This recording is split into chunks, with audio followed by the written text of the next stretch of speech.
자, 마지막 오늘 이제 브레이크 하기 전에 한 강의 더 25강을 보시도록 하겠습니다. 자, 그리스도인이라고 얘기하는데요. 이 그리스도인은 성경에 딱 세 번 언급됩니다. 사도행전 11장 26절, 26장 28절, 베드로전서 1장 4장 16절인데요. 그리스도인이라고 하는 이 무슨 뜻이냐? 처음에는 아주 안 좋은 의미였습니다. 우리 옛날에 예수 믿는 사람들 뭐라 그랬죠?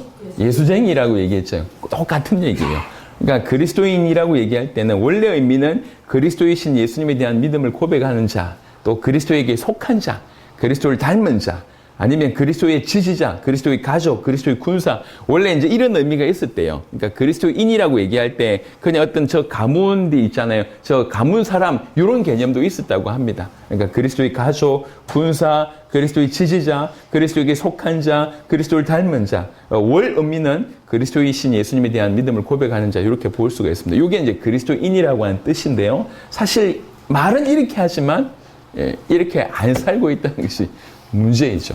자, 그리스도인의 정체성을 보겠습니다. 그리스도인이라고 하는 것은 기본적으로 로마서 1장 6절에 너희도 그들 중에 예수 그리스도의 것으로 부르심을 받은 자니라. 그리스도인의 정체성은 그리스도에 속한 자, 다른 말로 그리스도의 것입니다. 고린도서 3장 23절에 너희는 그리스도의 것이요 그리스도는 하나님의 것이요. 우리는 그리스도의 것입니다. 근데 그리스도가 우리의 주인이시라는 얘기인데 마치 우리가 우리 주인인 양 산다고 하는 것은 기본적으로 우리가 그리스도의 것임을 우리가 부인하는 행위입니다. 갈라디아 3장 29절에 너희가 그리스도의 것이면 아브라함의 자손이요 약속대로 유업을 이을 자니라. 요한복음 17장 16절에 내가 속하지 아니함 같이 그들도 세상에 속하지 아니하였사옵나이다. 우리는 세상에 속하지 아니하였고 그리스도에게 속한 자입니다. 고린도전서 6장 19절 20절 너희 몸은 너희가 하나님께로부터 받은 바 너희 가운데 계신 성령의 전인 줄을 알지 못하느냐. 너희는 너희 자신의 것이 아니라 분명히 얘기했습니다. 우리의 것이 아닙니다. 우리 주님이 값으로 산 것이 되었으니 그런즉 너희 몸으로 하나님께 영광 돌리라. 이 말을 좀 이해 못하는 것 같은데 좀 쉽게 좀 설명을 드리면요. 우리나라에 가장 축구 잘하는 선수가 누구죠? 예, 손흥민입니다. 그분의 혹시 몸값을 아십니까? 몸값이 얼마나 될까요? 손흥민 몸값. 이미 1,000억을 넘어갔어요. 이 사람의 한 사람의 몸값이. 1,000억이 넘어간다는 얘기는 뭐냐면 그 회사가 이 사람을 소유하고 있다는 거예요. 예, 1,000억이라고 하는 돈을 주고 소유하고 있다는 거죠. 이 사람은 그 토트넘이라고 하는 그 구단에 소유된 사람입니다.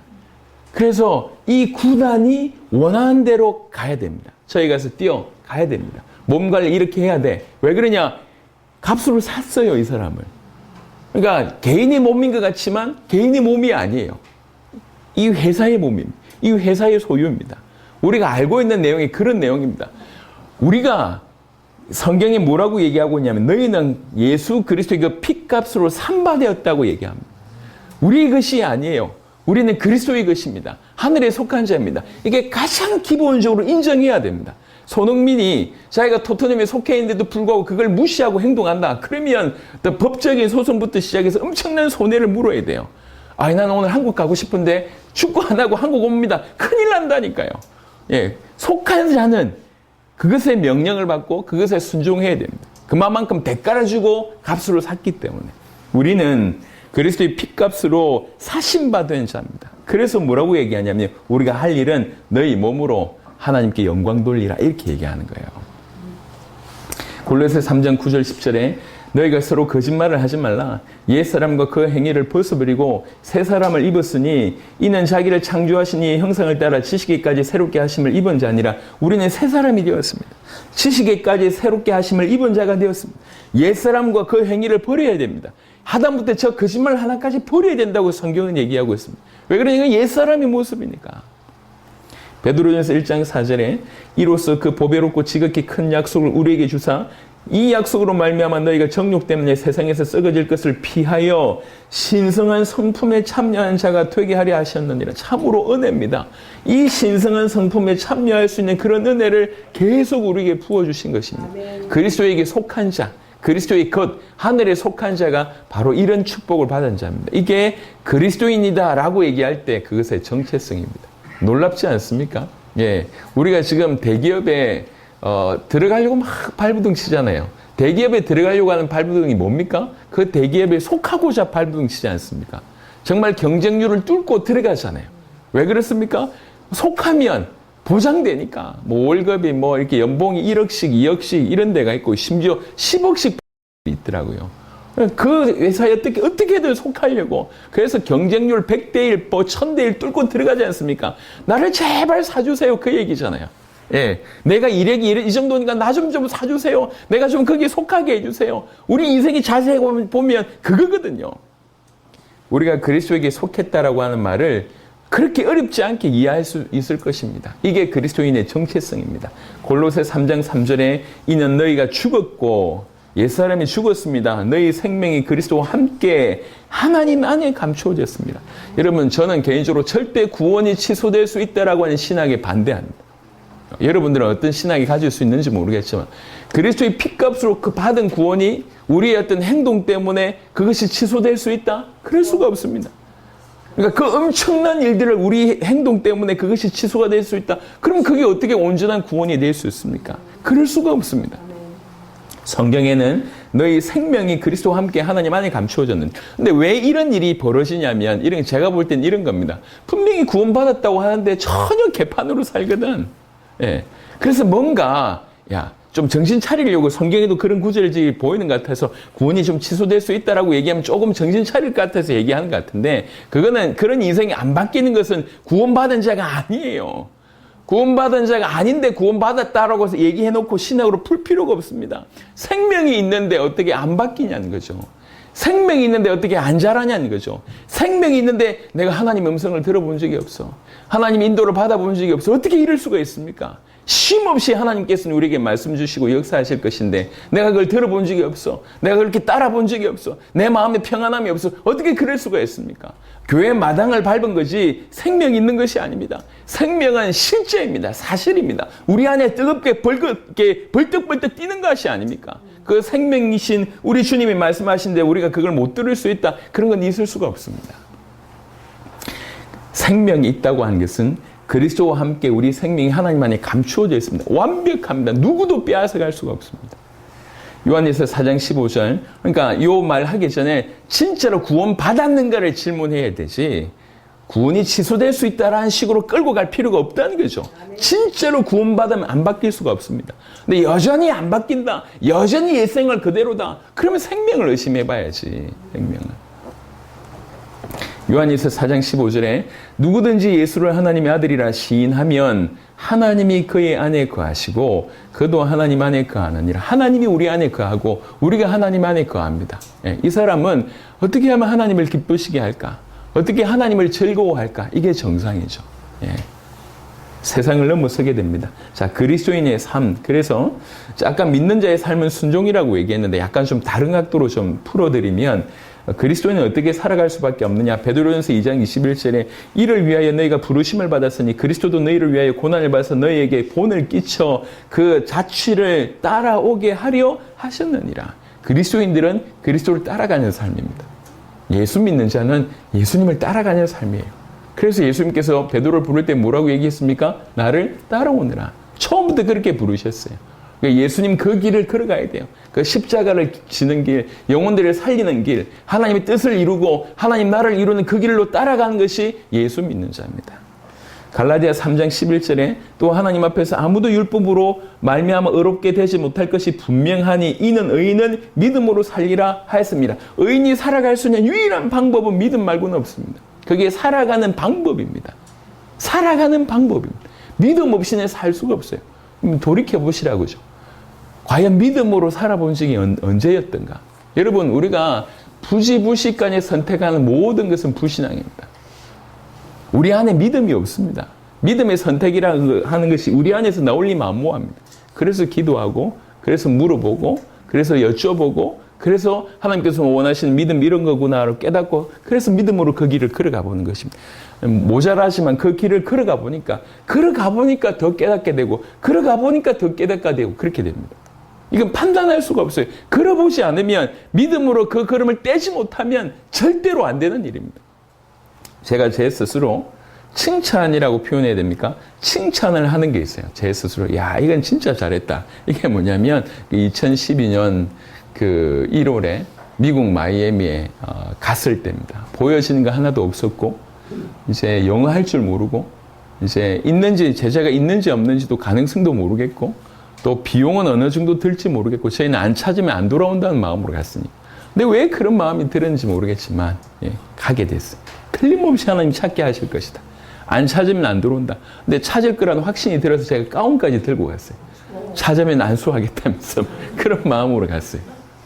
하나님 2주 안에 그런 제자를 찾게 하셨는데 지금도 그때를 생각해 보면 아무것도 보이지 않는데 그 믿음의 걸음을 옮겼던 요거를 하나님이 축복하신 것 같아요. 여러분 아브라함이 갈 바를 알지 못했는데 고향 친척 아버지 집을 떠나라고 얘기했을 때 떠났잖아요. 그걸 보고 하나님께서 의롭다. 그걸 보고 인정하셨잖아요. 여러분 생각해 보세요. 습관적으로 행동하지 믿음으로 한 행동이 최근에 언제 있었는지 믿음으로 뭔가의 어떤 사건이나 믿음으로 누군가의 만남이나 모든 영역에서 사소한 것이라도 믿음을 사용해 본 적이 언제 있었는지 확인해 보세요. 의인의 방법은 믿음으로 사는 것입니다. 사람이 숨 쉬면서 살잖아요. 마찬가지로 의인은 믿음으로 사는 게 그 사람이 의인입니다. 그래서 습관적으로 사는 건 믿음 아닙니다. 보시라니까. 전부 이건 안 될 것이다. 이건 힘들 것이다. 다 내 생각과 계획으로 그냥 익숙한 불신앙으로 사는 것이지 믿음으로 사는 게 아니라니까요. 제가 가끔씩 그런 생각이 들었어요. 막 빨리 가는 약속 시간 가운데 막 이렇게 빨리 가야 되는데 차가 엄청 막힌 거야. 목사가 약속은 지켜야 되는데 차는 막히고. 그러니까 반응이 뭡니까? 짜증이 나는 것이 이렇게. 너무 짜증이 나고 막 하는데도 나보다 더 심하게 가는 놈이 있고 하필 꼭 느리게 가는 놈은 내 앞에 가고 뭐 이런 일들이 막 짜증이 나는. 그러다가 갑자기 그런 생각이 있어요. 내가 지금 복음 전하러 가는데 약속 시간 늦었다고 막 짜증내는 모습을 보면서 왜 지금 이 시간에는 나는 믿음을 사용하지 못하나. 그래서 기도해서 하나님 빨리 가게 하시든지 아니면 혹여 늦게 가더라도 충분히 이해하게끔 하나님 만드시든지 역사해 주십시오. 짧게 기도했어요. 그러니까 짜증이 싹 사라지는 거예요. 이게. 그냥 작은 영역이잖아요. 그냥 습관대로 불신앙처럼 하는 거예요. 이게. 여러분 어쩌다가 믿음을 사용하는 것이 의인이 아닙니다. 살아가는 방법 자체가 존재 방법 자체가 의인은 믿음으로 사는 거예요. 예, 군인은 나라 지키면서 사는 것이고 가수는 노래하면서 사는 거예요. 그들이 존재 방법이 그렇습니다. 요리사 요리하면서 사는 거예요. 믿음은 의인은 믿음으로 사는 거예요. 근데 믿음을 언제 드린 적이 기억도 안 난다. 이게 사는 게 아니라니까. 에베소 4장 12절부터 13절에 이는 성도로 온전하게 하여 봉사의 일을 하게 하며 그리스도의 몸을 세우리 하심이라. 우리가 다 하나님의 아들을 믿는 것과 아는 일에 하나가 되어 우리는 요렇게 해야 됩니다. 계속 우리는 하나님의 아들, 그 그리스도이신 예수님을 믿어가고 동시에 알아가야 됩니다. 알아가야 됩니다. 이것은 지적인 영역 포함되어 있고요. 지정의 모든 인격적인 부분 포함되어 있습니다. 우리 주님을 따라갈 때 더 알게 됩니다. 주님과 같은 일을 할 때 더 알게 됩니다. 주님이 기뻐하신 일을 할 때 더 알게 됩니다. 더 알게 됩니다. 제가 이제 결혼도 이제 이렇게 20주년 뭐 이렇게 됐는데요. 모르겠어요, 아내를. 그러니까 아냐, 모르냐 그러면 알겠어요. 근데 진짜 아냐 그러면 모르겠어요. 여자는 영혼이 신비한 것 같아요. 제가 지금 얘기하는 의도를 아시겠습니까? 옆에 같이 사는 사람도 내가 20년을 지켜봤지만 100% 알 수 있냐? 모릅니다. 그래서 계속 알아가는 거죠. 계속. 제가 하도 모르니까 요즘은 그런 얘기를 해요. 내가 빵 좋아한다? 저한테 내가 빵 좋아한다고? 내가 커피 좋아해? 제가 하도 모르니까 한 번씩 그런 얘기를 해요. 같이 20년을 살았는데도 모르겠어요. 그러면서 계속 알아가는 거잖아요. 그죠? 우리가 어떻게 내가 그리스도를 다 한다 할 수 있습니까? 그만큼 교만한 사람이 없어요. 근데 우리가 또 그리스도를 모릅니까? 그리스도 알죠? 알지만 알아가야 된다는 거죠. 알지만 완전하지 않다는 거죠. 그래서 계속 알아가야 되는 겁니다. 그래서 제발 그리스도가 기초라는 식으로, 복음이 기초라는 식으로 그런 문화와 그런 생각에 젖어 있지 마시기 바랍니다. 그리스도는 기초가 아니고 전부입니다. 모든 것입니다.